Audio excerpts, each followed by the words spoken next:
your brain isn't broken, you are just asking it the wrong questions. Again, you have called me out. Again, you called me out in public. This happens to me at least like 9 days out of the 17. So, why are you doing this to me? I'm doing it to help you, yeah, and probably the others who are facing the same issue, but that's what we are going to do today. Yes, you're having hot toddy, right?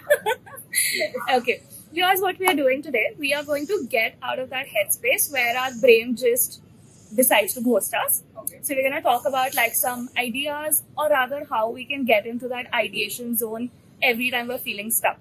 Okay. But the thing is that we are going to do it the old-fashioned way, which is no phones, no Google, and no ChatGPT. It'll be this. It'll be you and me, and it'll be probably pen and paper if you need it. Okay.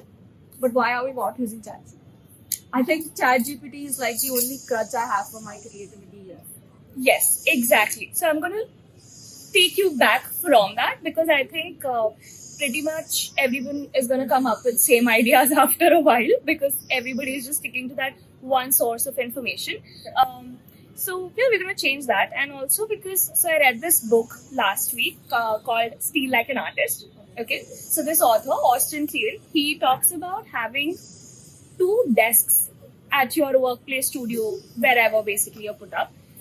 The idea is that you should have an analog desk and you should have a digital desk. Your analog is your thinking desk and your digital is your execution desk. So we're gonna like do that experiment because I tried it out the entirety of last week and trust me, it was amazing. So I'm gonna make you do that. That actually sounds really interesting. I was kind of excited. Ask for another desk in my workplace, I guess. But I'm ready to get this. Okay, cheers.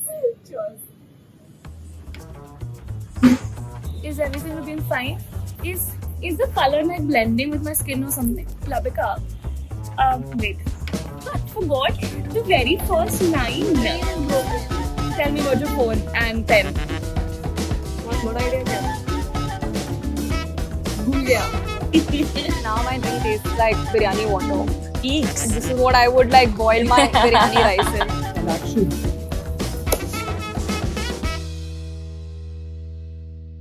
So hi guys, welcome back to our newest episode 7 for Video Next Given. I'm here with Asta and she has the same man of look in her eyes. I don't know what she's going to do, what would it for, but you know, I'm excited. Let's see what you have in mind for us. Something that's going to blow my mind, but let's see. Yeah, obviously it's gonna blow your mind. But it's nothing like as a too extravagant or something. It's just something that we should be doing any which ways. And to be very honest, so because I work in a very creative space, it's very common for me to come across these these excuses from people that I'm having a creative block, I can't think today, I'm having a mind block, I don't have any more ideas, or my brain is just too filled and I don't know what to do anymore. So I'm here to bust all of that. So that's something real, right? That's something that all of us do at some point or the other. Okay. Don't cancel me for this, but I'm going to call bullshit on that. Because I feel that, I don't know, people are just sort of so overstimulated that if we think that ChatGPT is not answering our prompt right, we thinking, that's it. Like mind block ho gaya hai. It's not your mind block. You're just relying on the one helpful but sometimes utterly stupid source and it just gets into that loop. So you basically stop using your own brain for it, okay? And I'm gonna bust that. I'm gonna change that space for you. Okay, so you tell me, isn't it very common? I think I've heard like a ton of people by now who say things like, I got the best ideas while showering today or while taking my dog for a walk. Why do you think that happens? Maybe because you're in a different setting and a different scenario altogether. Yeah, because you're not trying to fetch ideas, right? So you're just leaving your mind for wonderment, and that's when you come up with the best things. Now the idea is that you can't always just take your dog for a walk. I mean, you can, that will be good. But if you can't, or if you're sitting at your workplace, how do you get into that headspace? So which is what we'll be experimenting with today. So I'm going to teach you experiments wherein we are going to reignite our creative part of the brain. Okay, same man style. Yes, exactly. Okay. Like not at all bring our phone. No. ChatGPT. No.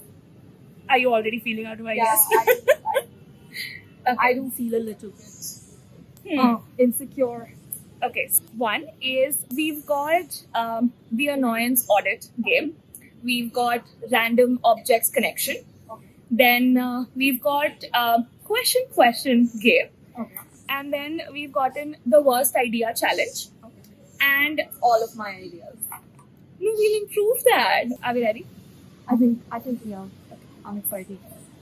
Cheers. Cheers. These experiments. Let's get started. Yeah. Experiment number 1. It's the Annoyance Audit. Okay. Ladhuka, you're gonna love this one too. I'm always annoyed. Okay, so it's something as simple as you have to tell about or maybe write, whatever you prefer, the last thing that annoyed you. Like in the last 2-3 days, whatever it is that comes to your mind, something that really annoyed you. Okay. So this morning, I was annoyed by the garbage collector. The garbage guy came to my house after 4 days, and the garbage guy asking for money for the last 3 months when he has not come for the last month at all to collect my garbage. I have to figure out where to dispose of my garbage, so fortunate for that. Then this morning, rickshaw bhaias kept cancelling on me. So One I asked for. no, I was telling you about this morning. Like, Okay, rickshaw fine. Go bhaias ahead. kept cancelling on me. Then they booked again. Then they came and then they realized they have to come so fast. They were like, sorry, we can't because there's traffic. It's like I know, but Yeah, I get it. yeah. So, one thing that is coming right off the bat, it's not just your issue, right? I'm pretty sure the other houses in your neighborhood would be feeling the same thing, or the 50 other people that the same auto bhaiya is going to drop, or just Bangalore things, if I can call it. It's a universal issue, Correct. right? So, that is what we have to understand, that a lot of times the problems that we are facing are not only our problems. So, that can become our vehicle to sort of come up with solutions or to come up with ideas that I can voice out, that I can talk about, and they're not just useful to me, but probably a lot of other people The universally. community that's Exactly. affected by the things. So I'll tell you.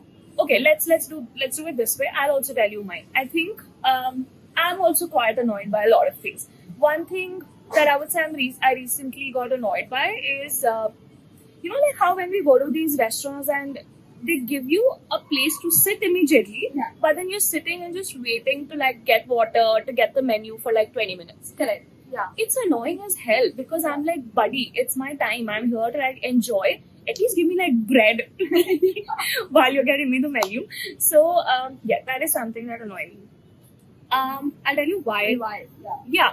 So why? One, it just shows that you have gotten customers, but you're not really paying attention to anything. And then second thing is there's no like set system. I mean, to be fair, it might just be my business brain trying to think in that moment, but just tell me, isn't it logical? Like if you're opening up a place like that, you would have certain like your at least your non-negotiables should be sorted as a business, right? To tend to a customer. Exactly. So here's how you have to think as well. Let's do it together. You do for yours, I'll do for mine. Okay. One, you have to ask the question, who else is facing this? So you can decide who is your audience, who might benefit from whatever you're going to say.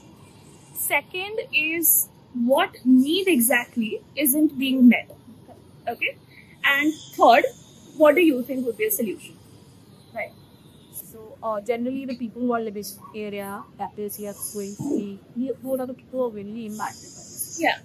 So the second question is what needs are not being met. Yes. Right? Garbage is piling up inside my house. Hygiene. Flies are coming in.